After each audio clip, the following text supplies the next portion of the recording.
It's on a loop. It's nice, it's interesting. One of the things the koans give me is that they give me this sort of repertoire of images like that that just keep coming back when the mind doesn't even know it's reaching for something and then boom. It's nice to have that in your repertoire. The thing about, the mind is a projection screen, and instead of putting in the usual thoughts in the projector, or the mind is a projector, instead of putting the usual thoughts in the projector, you drop the koan in it. And somehow your usual thoughts don't happen. Suddenly you're dancing. There's nothing to do with you. You're just infected by the koan. When it starts out, I forgot how it started out.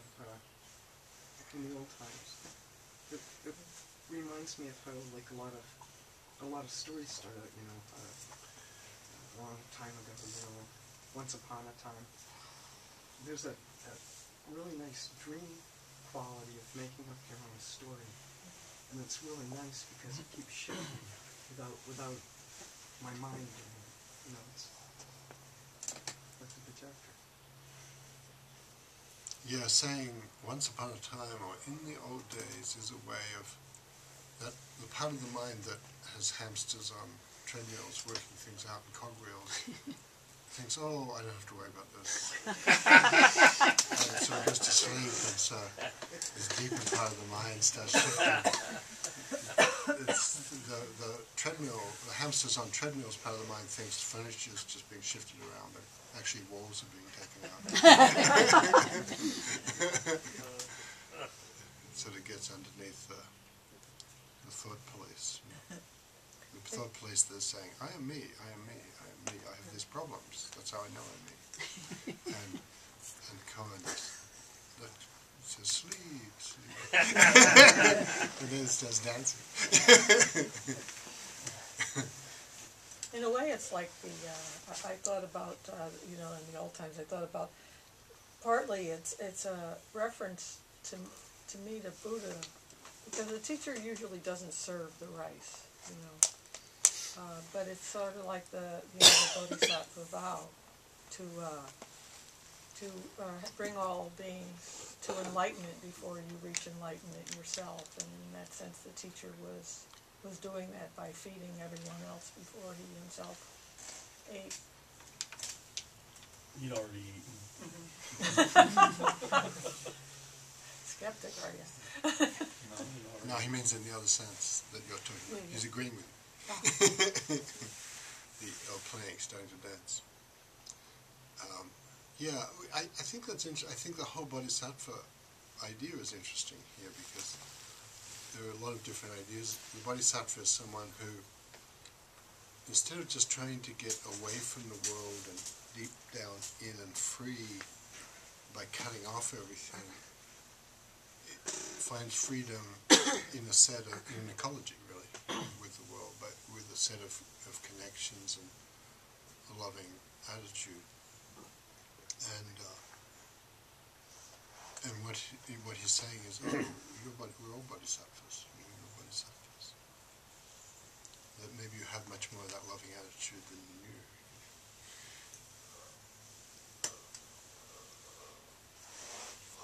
knew. I think because of the conversation we're having right before this, I got bodhisattvas come and get your life. And it was, it just came that way. Instead of coming as rice, it was like, come and get your life.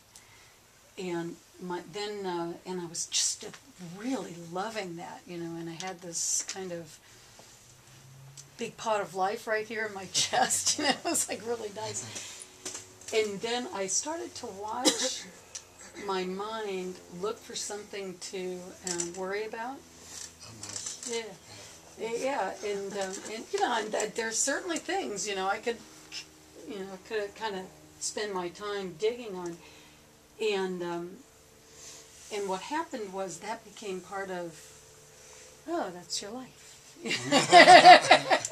Like this little cloud going through. Oh yeah, you know. So you got this really bad termite and beetle problem in your house. It's your life, you know. It was kind of blissful in a way, you know. It was kind of okay, yeah. It's, you know, and I would watch, you know, kind of another attempt to get something to grab onto. And I was like, that's, you know, Bodhisattva, come and get your life. That's, so, it's fun. It's great, isn't it? And it's all just this flowing thing, and whatever it is, it's fine. Now it's cooking, now it's cleaning up. Yes. Now it's got termites, now it's got badgers. It's great. Yeah. Now it's meditating and feels, oh, this is great. Now it's meditating and feels, I don't get this.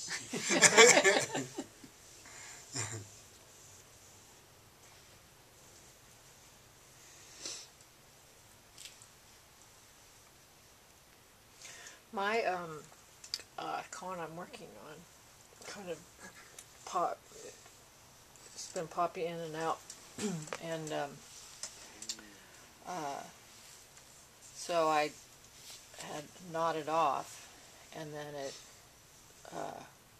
popped in, and I just went like this, like clear, and turned into fire, and then became ash. Mm.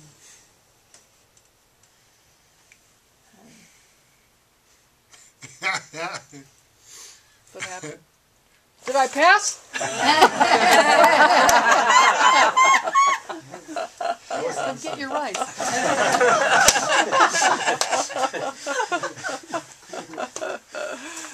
So, but what struck me most was just all of a sudden I was more awake than I was since I walked in the door. Yeah. After that nod off. Wow. Well, I like the way we don't have to manage our minds the way we think we do. You know, they manage themselves, or the universe manages them. And so much of my life is like that. The universe seems to manage it. I can worry about it or not, and the universe does what it does. And funny things are always happening. And I like the moment when you think the mind is really far from clear, and that's what having a problem is. We think we've got a problem. And I think the fundamental joke in Zen is, oh, actually it's fine. I thought it was a problem, isn't that cute? And it's sort of like, and there was that sense of, oh, it was an apparent problem. And we're much freer than we thought we were. And also we thought we had this big struggle to get, I have to get struggle to get free and get clarity, and then suddenly it's clear.